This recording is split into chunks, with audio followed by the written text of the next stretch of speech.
Ten TV sir. Sir మీ సినిమాలన్నీ కూడా చిన్న సినిమాలు కానీ పెద్ద సినిమాలు దాంతోపాటు ఇటు డిస్ట్రిబ్యూషన్ మొత్తం కూడా సక్సెస్ఫుల్గా రన్ అవుతున్నాయి.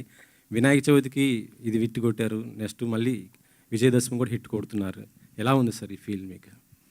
విజయదశమికి ఏం లేవండి యాక్చువల్గా. డిసెంబర్ 6 ఇది కంటిన్యూ అవుతుంది కదా. Yeah that's what. ఓకే, ఈ సినిమా రియల్లీ మేము ఎక్స్పెక్ట్ చేస్తున్నామండి. దసరా దాటి మన దీవాళి దాకా వెళ్తూ ఉండాలి ఈ సినిమా అని. అంటే ఇంత పెద్ద పెద్ద నెంబర్లతో కాకపోయినా హైదరాబాద్ సిటీలో థియేటరు ఇలా రన్ అయ్యేటట్టు ఒక లాంగ్విటీ ఉంటుందని ఎక్స్పెక్ట్ చేస్తున్నాం.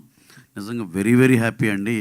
పెద్ద సినిమా కొట్టిన సూపర్ హిట్ కొడితే కంటే చిన్న సినిమా ఈ రేంజ్లో ఆడితే వచ్చే ఆనందం చాలా ఇంకా చెప్పాలంటే కొన్ని టైమ్స్ ఎక్కువ అండి. దాన్ని అయితే పరిపూర్ణంగా ఎంజాయ్ చేస్తున్నాం అండి. Thank you. ఇప్పుడు మిమ్మల్ని ఒక చిన్న క్లారిటీ తీసుకుందామని అడుగుతున్నాను సార్. ఏం లేదు, జానీ మాస్టర్ ఆ కొరియోగ్రాఫర్ ఇష్యూలో ఇటు అల్లు అర్జున్ గారు దాంతోపాటు సుకుమార్ గారి కొంత పాత్ర ఉన్నట్టు బాగా వస్తుంది. అంటే పుష్ప సినిమా దగ్గర నుంచి అనేసి మీ దీనిపైన ఒక చిన్న క్లారిటీ మీరైతే ఓపెన్గా చెప్తారు, ఎందుకంటే ఆ సినిమా మీదే కాబట్టి. అంటే లాస్ట్ టైం కూడా టీజర్ జరిగేటప్పుడు ఇదే ఇట్లాంటివి ఏదో అడిగారు, మళ్ళీ అటే తీసుకెళ్తున్నారు. కాకపోతే ఒకటి సార్, సరే మీరు అన్నదానికి దానికి క్లారిఫికేషన్గా చెప్పాలంటే, ఫస్ట్ ఆఫ్ ఆల్ మత్తు వదలరా టీం అంతా మేమంతా very very happy for this success this thing. మేము దాని గురించి ఈ ప్రెస్ మీట్ మేము అందరం చాలా హ్యాపీగా ఉన్నామని చెప్పటాకే అందరికి థ్యాంక్స్ చెప్పుకుందామని చేసింది. అలా మీరు అడిగిన క్వశ్చన్కి చెప్పాలంటే ఒక చిన్న స్టోరీ చెప్పాలండి దీనికి. ఇప్పుడు తను ఆ అమ్మాయి ఎవరైతే ఉందో ఆ అమ్మాయిది జానీ మాస్టర్ ఇద్దరిది అదేదో పర్సనల్ వ్యవహారంగా జరిగిన మ్యాటర్ ఇవన్నిటిని బట్టి చూస్తుంటే తెలిసేది. అలాగే తను మా సినిమాకి అడిషనల్ కొరియోగ్రాఫర్గా ఎప్పుడో లాంగ్ బ్యాక్ పుష్ప 2 బిగిన్ అయినప్పుడే మేము ఆ అమ్మాయితో ఆ వర్క్ చేయించుకోండి. అడిషనల్ కొరియోగ్రాఫర్ ఆ అమ్మాయి విజయ్ పోలకి అని ఒక ఆయన ఉన్నారు, ఆయన కూడా డాన్స్ మాస్టరే. గణేష్ ఆచార్య మాస్టర్ మెయిన్ మాస్టర్. వీళ్ళు ఏదన్నా మూమెంట్స్ ఏదన్నా కొత్త ఏదైనా మంచిది ఇస్తే కనుక మాస్టర్ కన్సిడర్ చేసేటట్టు అడిషనల్ కొరియోగ్రాఫర్ కింద తీసుకున్నామండి. ఇది ఇప్పుడు త్రూఅవుట్ ద సినిమా అన్ని సాంగ్స్కి తీసుకున్నాం. ఇప్పుడు ఇంకొక 2 సాంగ్స్ ఉన్నాయి పెండింగ్, అది అక్టోబర్ 15 దాకా ప్లాన్ చేస్తున్నాం. దానికి కూడా అమ్మాయి ఉంటుంది. ఇది మీకు ఎందుకంటే 5-6 months బ్యాక్ మేము రిలీజ్ చేసిన దాంట్లో వాళ్ళ పేర్లు కూడా ఉన్నాయి. ఇప్పుడు మనం ఏదో అఫీషియల్ పేర్లు చెప్పకూడదు కాబట్టి చెప్పట్లేదని వాళ్ళ పేర్లు కూడా ఉన్నాయండి దాంట్లో. అంటే అది షూట్ చేసింది 7-8 months 1 year బ్యాక్. సో వీళ్ళు ఎప్పటి నుంచో మాతో పనిచేస్తున్నారు. అలాగే జానీ మాస్టర్ గారు కానీ ఆయనకి మేము స్పెషల్ సాంగ్ ఉంది ఈ సినిమాలో, అది ఆయనతో చేయాలనుకున్నాం.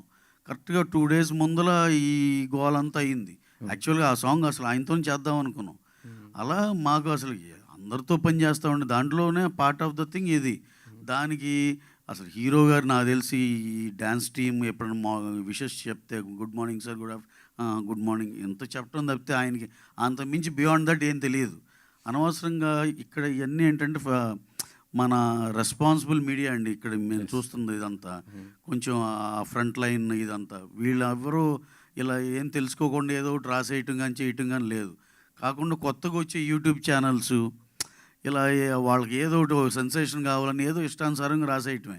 సార్ అసలు బన్నీ గారి స్టేచర్కి ఆయన ఈయన ఆపి ఆ అమ్మాయిని ప్రమోట్ చేయాలి అసలు అలాంటివి ఏమి ఉండవు సార్ అసలు.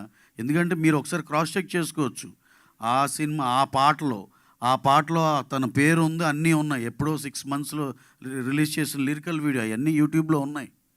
సో ఇదంతా ఏదో కొంతమంది కొన్ని సెక్షన్ ఆఫ్ కొత్తగా వచ్చే యూట్యూబ్ ఛానల్లో చేసే అలజడి తప్పితే అలాంటిది ఏది నిజం లేదు సార్. అంతా హ్యాపీగా బ్రహ్మాండంగా జరుగుతుంది. వాళ్ళిద్దరి మధ్య ఏదైనా ఉన్నా సరే మా ప్రొఫెషనల్గా మేము వాళ్ళతో అలైన్ అయ్యి ఉన్నాం అంతవరకే తప్పితే ఇంకా అపార్ట్ ఫ్రమ్ దట్ వాళ్ళిద్దరి మధ్య ఏం గోల్ ఉన్నా అది ఉన్నా ఇది చాలా వాళ్ళిద్దరు పర్సనల్ థింగ్, దాంట్లో మనం కామెంట్ చేయటానికి కూడా ఏం లేదు సార్. ఓకే సార్, ఇంకొక వచ్చిన నిన్న దేవరా మీరు చూశారు, అంటే ఒక పెద్ద స్టార్ ఈవెంట్ జరిగితే కొద్దిగా ఇబ్బంది పరిస్థితులు వస్తాయి. నెక్స్ట్ మీరు పుష్పతో మళ్ళీ చేయబోతున్నారు, మీరు ఎలాంటి కేర్ తీసుకోబోతారు ఎట్లా? ఎందుకంటే గతంలో కూడా ఒకసారి అల్లు అర్జున్ గారిది జరిగింది, మీకు ఆ ఎక్స్పీరియన్స్ మీకు ఉంది కాబట్టి పెడుతుంది. డెఫినెట్గా సార్, నిన్న నేను వెళ్ళాను కానీ లోపలికి వెళ్ళలేని పరిస్థితి అయిపోయింది.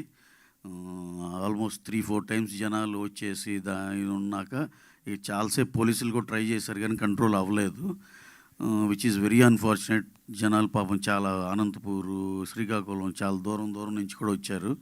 Which is very very unfortunate. దాన్ని మళ్ళీ ఏమన్నా రేపు ఎల్లుండో రీఆర్గనైజ్ చేసి మళ్ళీ చేయొచ్చా అంటే హీరో గారు ఏమో అమెరికా వెళ్ళిపోవాల్సిన పనిలో ఇవాళ మార్నింగ్ వెళ్ళిపోయారు. అది జరగట్లేదు, కానీ ఆయన ఏదో బయట ఇచ్చారండి. సో ఇవన్నీ ఎక్స్పీరియన్స్లు చూసిన దాన్ని బట్టి మేము కూడా చాలా జాగ్రత్త తీసుకుంటాం. పుష్పవన్ ఇవన్నీ అవుట్డోర్లో ప్లాన్ చేసి సఫిషియెంట్ జనాలందరినీ అకామిడేట్ చేసేటట్టే చూసుకుంటామండి. అన్నీ ప్రాపర్గా జరిగేటట్టు ప్లాన్ చేసుకుంటాం. రవి గారు sir hi sir. Yeah. So by coming to the మత్తు వదలరా, చాలామంది ఆడియన్స్ చూసిన వాళ్ళు ఏమంటున్నారంటే సత్య గారిని చూస్తుంటే వింటేజ్ సునీల్ గారు కనిపిస్తున్నారు అని చెప్పేసి మాట్లాడుతున్నారు. సో దీని మీద మీ ఒపీనియన్ ఏమని తెలుసు? డెఫినెట్గా అండి, స్టార్ ఈజ్ బోర్న్ అన్నట్టే ఉంది. మాకు తమిళ్లో యోగి బాబు ఎంత సెన్సేషనో ఇక్కడ డెఫినెట్గా సత్య అంత సెన్సేషన్ అయ్యాడని మేము నమ్ముతున్నాం. మేమే కాదు, అసలు థియేటర్లో చూస్తే లైవ్లో జనాలు అసలుకి మామూలుగా కాదు, కంటిన్యూస్గా త్రూఅవుట్ ద ఫిలిం నవ్వుతూనే ఉన్నారు సింహ అండ్ సత్య కాంబినేషన్కి.